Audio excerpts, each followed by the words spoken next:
Hello, everyone.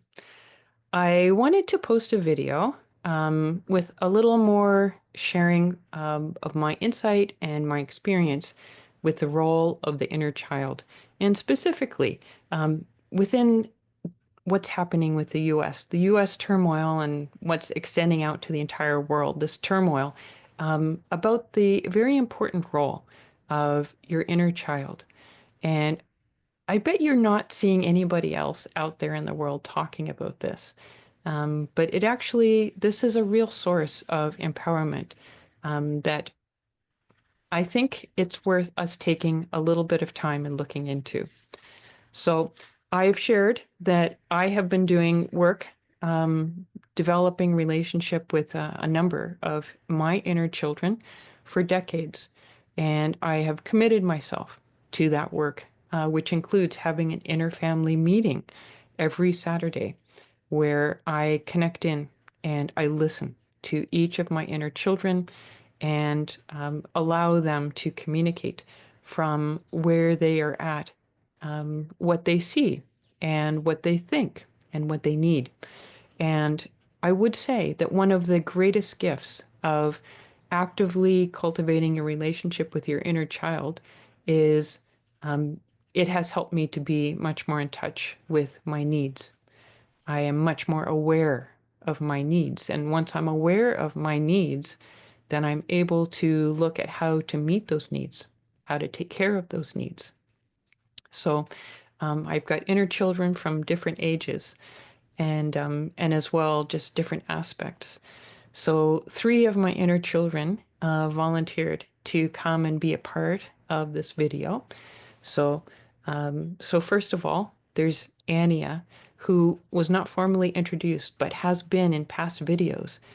She's a very soft red heart. So I think it was a couple of months ago. I had a couple of videos where I brought Anya, and it's because she wanted to bring in that quality of the soft heart. So Anya is my 3 or 4 year old. Her name comes from when I was that age. I had my younger brother David, who could not say my name Andrea, and the best that could come out was Ania. He called me Ania. So that's how my 3 or 4 year old inner child Ania was named from that, which of course, that just arose from, my playful creativity. And she is very much like the character Lucy in the Narnia books. She's very much like Lucy, and she just brings that naive, good view of things. And she says, I see from the heart. And so she speaks from what she sees from the heart. And so it's wonderful to be able to connect with Anya and all of her delight every weekend when I have my inner family meeting.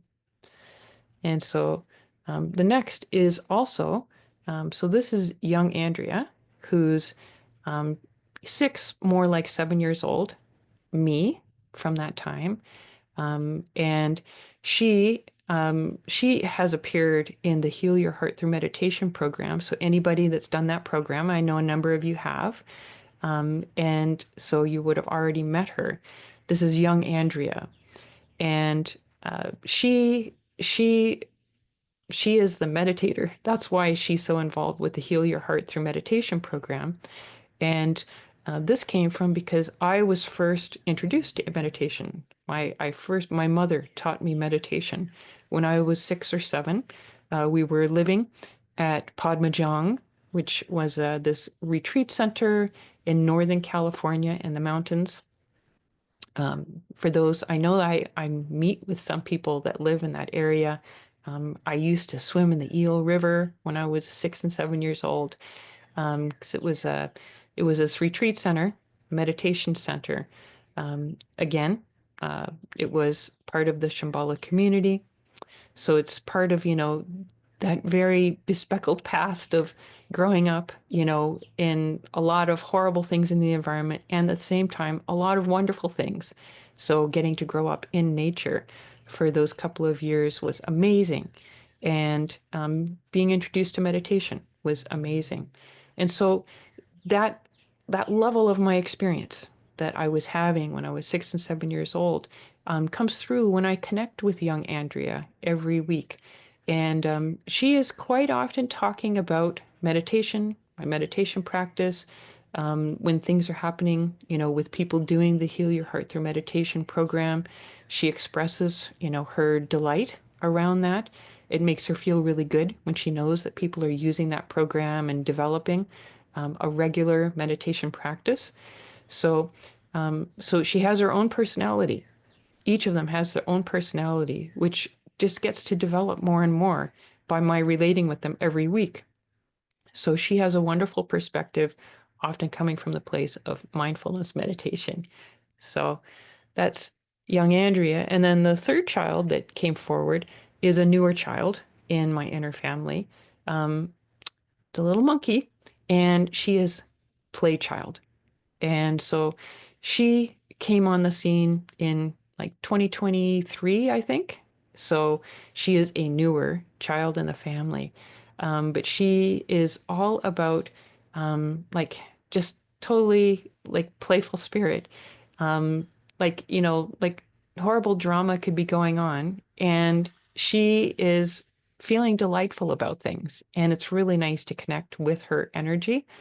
Um, she is she is about play. I mean, if you think about a monkey just, swinging in the trees and, really having a good time, that would really sum things up with play child. And she's smiling. She's always smiling.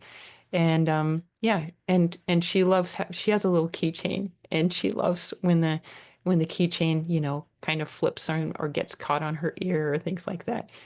There, see it happen automatically. She has an amazing way of manifesting play, which is really helpful. So that's my show and tell of three of many inner children that I relate with every week. And so I'm bringing this up because being connected with our inner child is it's a really precious part of our life. When we went through abuse as children, we can get cut off from that sense of playfulness. We can get trapped in, feeling like, you know, everything's going to be wrong.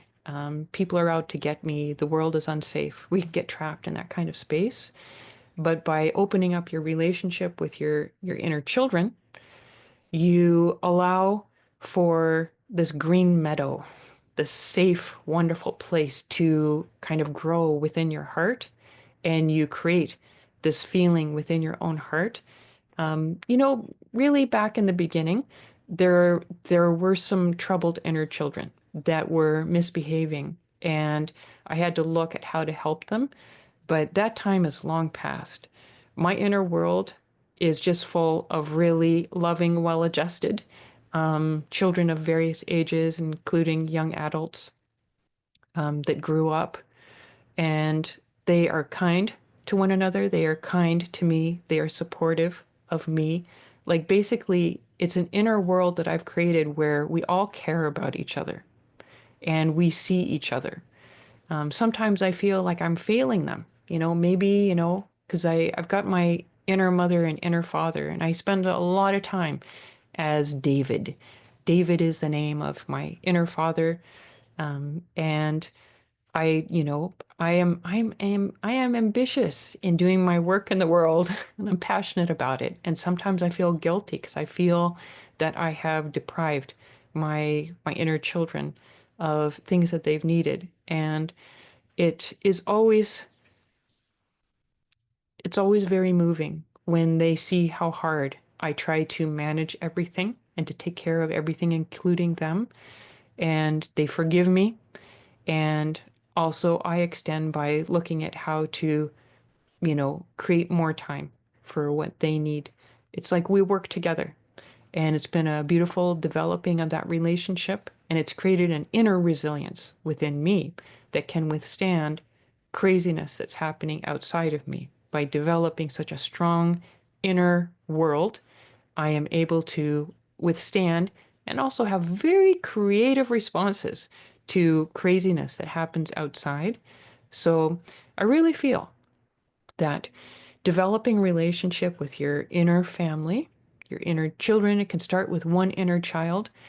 Developing that relationship it's a buffer against what you may experience in the outer world. It is a resource because they have amazing insights.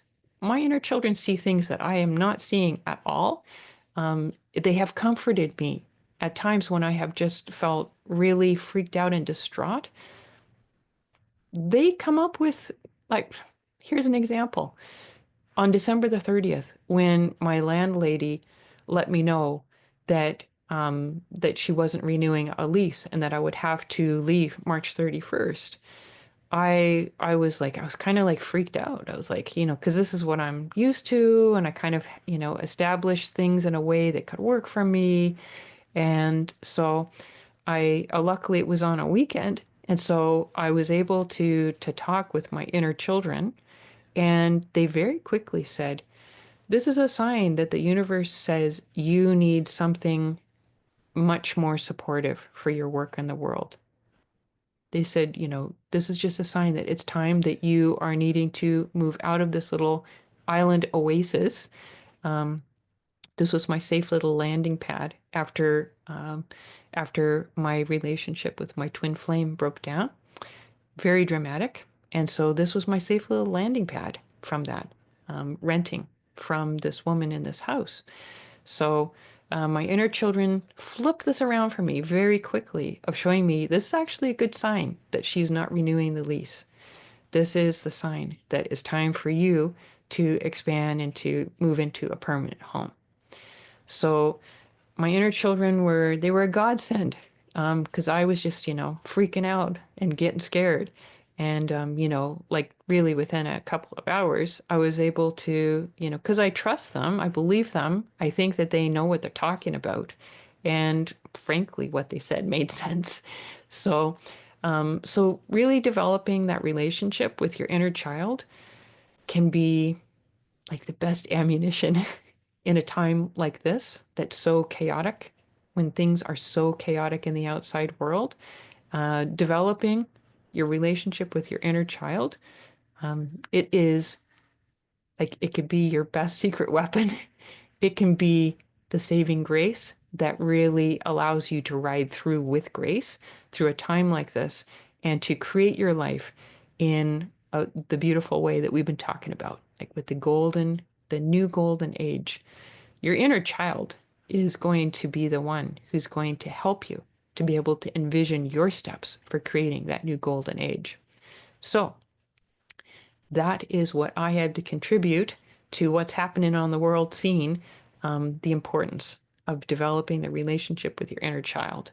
So I'm gonna have to check the comments on this video to see how you receive this, since I know that it's, you know, not what everybody's talking about at a time like this. And I'm saying it's powerful. And that's from a very powerful, fierce justice activist who, by the way, the key inner child that was active for leading Buddhist Project Sunshine, her name is Sherop, which I'm sure those of you who are familiar with all that I've been talking about Sherop lately, her name is Sherop, and she's my inner 16-year-old, and she is very, very kick-ass. You know, I think we all know teenagers, they haven't accumulated that baggage that we've accumulated as adults. Teenagers, they think that the world can be conquered by them. And so I think that I needed her spirit and her enthusiasm in order to do what I did with Buddhist Project Sunshine. So there's just one more example of the power of having good relationship with your inner children so that you're able to bring their gifts into the world. So I hope you loved this video, and I'll look forward to connecting with you soon.